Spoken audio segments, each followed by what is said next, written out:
ne suis pas sûr que je définirais Nicolas Sarkozy comme un Européen convaincu, déjà tout d'abord. Il est clair que Nicolas Sarkozy a semblé développer au long de son semestre de présidence une certaine vision de l'Europe. Et c'est une vision de l'Europe qui reste fondamentalement dans la tradition gaulliste d'une Europe des États. Ce qui est certain, c'est que la vision de l'Europe de la République tchèque est une vision qui est différente de celle française et qu'on pourrait traiter effectivement, si on adopte l'optique des paris, comme étant eurosceptique.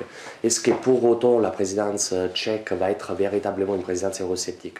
Václav Klaus, le président de la République tchèque qui vient de prendre donc, la présidence de l'Union européenne, selon la constitution tchèque, a un rôle plutôt honorifique, on va dire, un rôle de garantie de l'unité de l'État.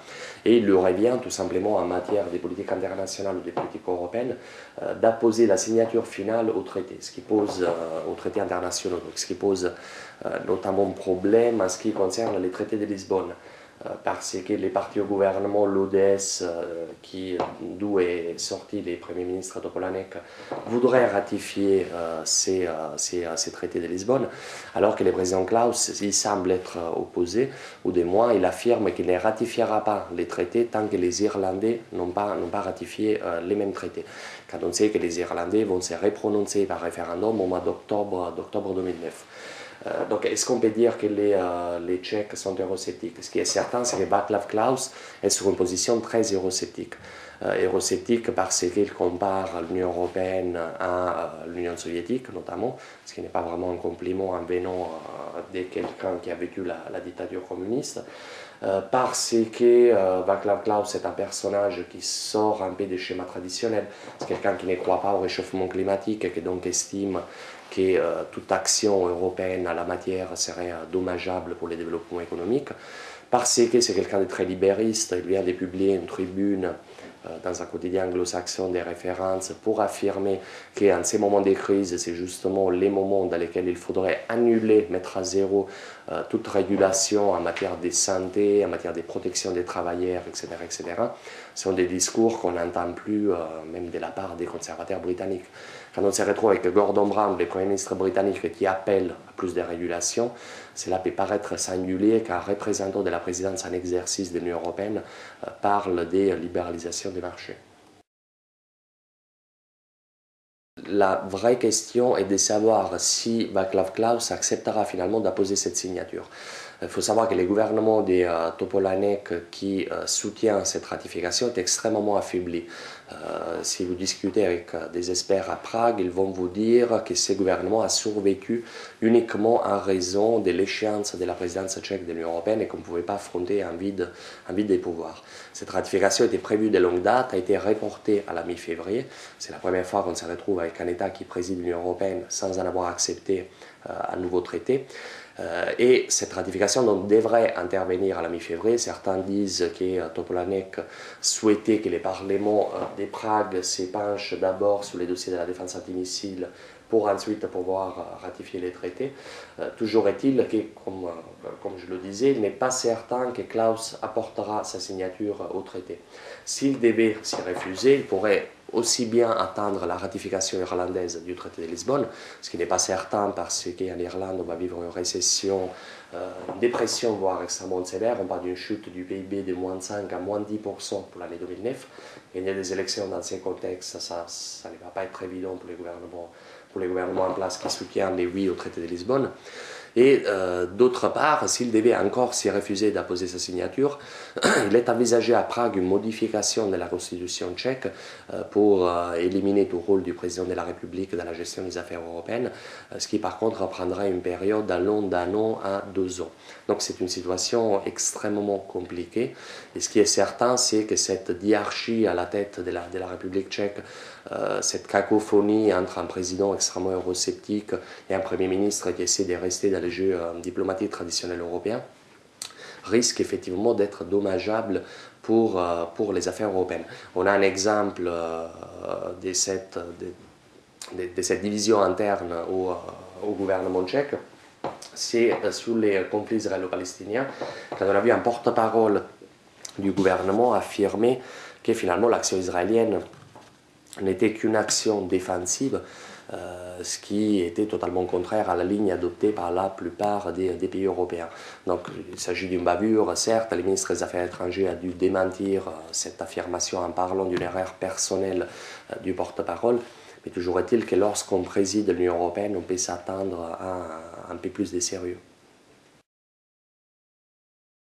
Alors, il y a trois objectifs pour la présidence tchèque, c'est ce qu'on appelle les 3 E, ça serait économie, énergie et relations extérieures. Les objectifs de la présidence tchèque répondent à des objectifs des politiques internes tchèques, comme c'est le cas pour la plupart des présidences semestrielles. Il ne faut pas oublier que la France avait choisi 4 priorités qui servaient les intérêts traditionnels de la politique européenne française. Donc, en ce qui concerne ces objectifs, en ce qui concerne l'économie, l'objectif est de libéraliser le plus possible les marchés intérieurs. On peut douter du succès de cette priorité parce que dans un moment de récession, dans un moment de crise économique internationale, et au moment même où tout le monde appelle à plus de régulation, parler de libéralisation du marché interne me paraît d'une part inapproprié et d'autre part, il me paraît qu'il y a très peu de chances d'aboutir à quoi que ce soit. La deuxième priorité est celle de la sécurité énergétique. C'est un sujet qui est d'actualité quand on voit la crise russo-ukrainienne sur la question du gaz. Et ici aussi, dans une optique d'un petit pays, entre guillemets, d'Europe de l'Est, c'est tout à fait naturel de choisir cette priorité. On peut faire une distinction en Europe entre les grands pays, entre guillemets, qui ont une attitude très prudente vis-à-vis de Moscou, en raison des liens très forts en matière énergétique, en matière des relations entre Gazprom et les différentes sociétés européennes. Je pense à E.ON, je pense à Eni en Italie ou même à GDF en France. Et la troisième priorité est celle des relations extérieures qui se décline notamment dans un approfondissement des relations transatlantiques, donc tout l'inverse de ce qui avait été fait sous la présidence française avec la volonté de relancer la PSD, et d'autre part dans le lancement du partenariat oriental qui serait un partenariat entre l'Union européenne et certaines républiques anciennement soviétiques, dont la Géorgie et d'autres, ce qui servirait en quelque sorte un peu à balancer l'Union pour la Méditerranée. C'est une espèce d'Union pour la Méditerranée appliquée aux pays de l'Est pour éviter que l'attention politique de l'Union n'aille pas trop vers la rive sud de la Méditerranée. Donc on peut dire déjà qu'il s'agit des priorités qui sont totalement opposées à celles qui avaient été choisies par la présidence française.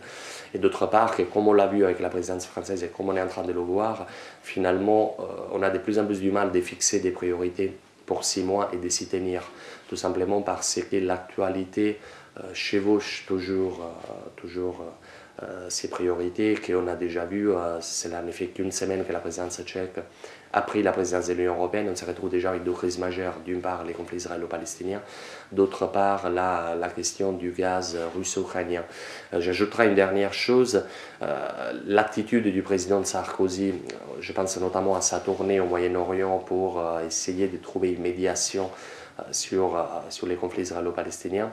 C'est très bien qu'un chef d'État, comme il a dit lui-même, Nicolas Sarkozy, ne reste pas devant son poste de télé alors que des gens s'entretuent, ce qui peut être vu également comme un petit message en direction de Václav Klaus et de M. Topolánek.